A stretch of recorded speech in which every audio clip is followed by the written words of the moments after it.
A new report was just released on the current status of real estate and the housing market. Real estate expert Paul Hanson is joining us live to break it all down. Welcome to you. Tough act to follow after the Little League champs, but good to see you.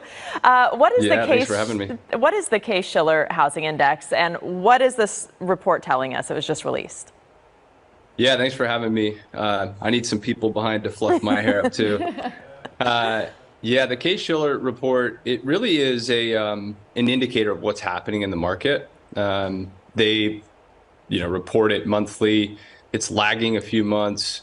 And what it's telling us, it just got published this morning at 6 a.m. It's telling us that month over month, we're seeing another increase in home values, which is fairly unique in this market.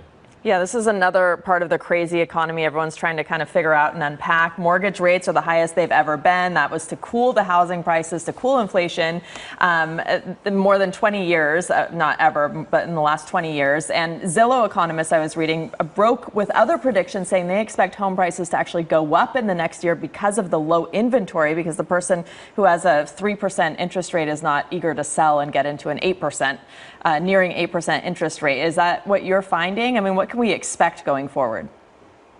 Yeah, I mean, that's exactly right. So it's a supply and demand issue. So if there's a tremendous amount of supply, there's a lot of people selling.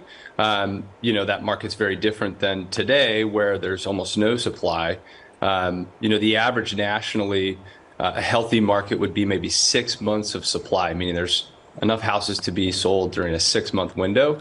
And we're right around half of that 3-month supply. In California, it's even lower than that. Some of our markets, San Diego specifically, I mean, we're less than a month of supply.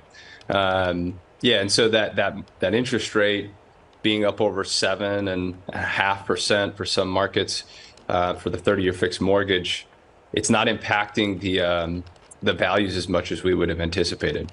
Yeah, and so many people are leaving California now because it's just unaffordable. What is the solution for home buyers? What are you telling people who want to buy that first home and have been waiting or maybe put in multiple offers somewhere? Yeah, one thing to note too, you say there are a lot of people leaving California. We sell a lot of houses, and we think just as many are coming into California.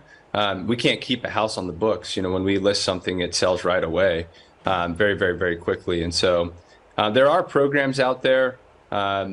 At Innovate Realty, we have, preferred lenders, streamlined home lending. They had access to programs that would assist homeowners with a down payment.